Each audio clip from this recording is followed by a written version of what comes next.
जुबैर साहब, आप इक्तिसादी सर्वे के ऊपर क्या रिएक्शन देते हैं? क्या मेन इसकी अचीवमेंट्स हैं ड्यूरिंग द ईयर और क्या इसके फ्लॉज आपको नजर आए? देखें, नदीम साहब सबसे पहला रिएक्शन तो मेरा ये है कि इन्होंने टैक्स कलेक्शन को 4.95 बिलियन पे यानी तकरीबन 5 ट्रिलियन का टैक्स कलेक्शन बताया। मुझे ये फिगर ही समझ में नहीं आता। आप मुझे बताएं कि पिछले साल के अंदर आपने 4.5 बिलियन रखा, फिर उसको रिवाइज किया, 4.8 किया, फिर रिवाइज हुआ, फिर 4.4 हुआ, फिर कोरोना आ गया और आज 3.8 की हम बात कर रहे हैं।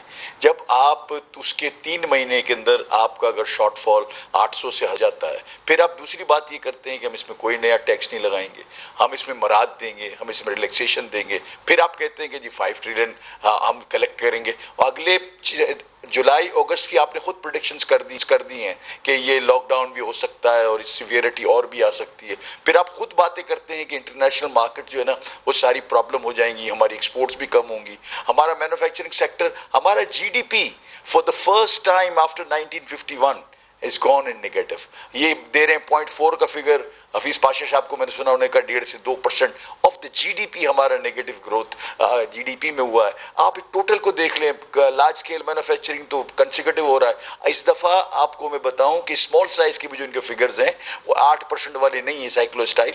आज अब उन्होंने 1.5% दिया है। 1.5% स्मॉल एंड मीडियम साइज का मतलब होता है कि नेगेटिव ग्रोथ। इन तमाम चीजों को अगर आप देखें तो मैं ये समझ में नहीं आता कि ये 5 ट्रिलियन कहां से लेके आएंगे, किधर से होगा। तो ये फिर फिगर्स वही दे रहे हैं जो अचीवेबल नहीं है। अगर आप आईएमएफ के साथ आपका प्रोग्राम है, आज सारी दुनिया में, सिर्फ हमारे यहाँ ये कोरोना वायरस नहीं, सारी दुनिया में क्यों हम इसको हाइड एंड सीक की गेम खेलते हैं? क्यों इंडस्ट्री को आप कॉन्फिडेंस नहीं देते कि हम आपके साथ ये करेंगे? अब ये जो टैक्स कलेक्शन है, फिर साथ में कहते हैं हम कोई चीजें नहीं करेंगे, कोई हम सख्ती नहीं करेंगे। तो आपको जुबैर साहब ये क्या लगता है, क्योंकि ये इतना गैर हकीकत पसंद हो कि अगर ऐसा टैक्स का नंबर डालेंगे, पिछले साल इन्होंने 5500 अरब का टैक्स रेवेन्यू टारगेट रखा था, पता था हमें कि ये नहीं होना। जब हम कहते थे तो इनके वो बहुत ही दानिश्वर किस्म के वो फाइनेंस मिनिस्टर हैं जो 3 साल पीपल्स पार्टी के दौर में पाकिस्तान की इकॉनमी बिठा के गए थे, हफीज़ शेख साहब, तो उनको ये बात बहुत नागवार गुजरती थी। अब सूरत हाल ये है कि 3800 अरब भी नहीं इकट्ठा हो रहा,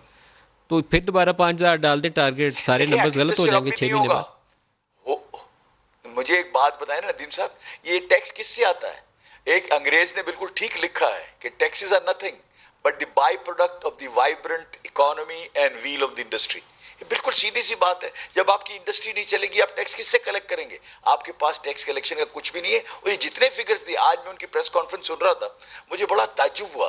उन्होंने प्राइड किस पे दिखाई आपको पता है? आप सुनिए, उन्होंने प्राइड इस बात पे दिखाई कि हमने जो ना नॉन टैक्स रेवेन्यू के अंदर बड़ा इजाफा किया है।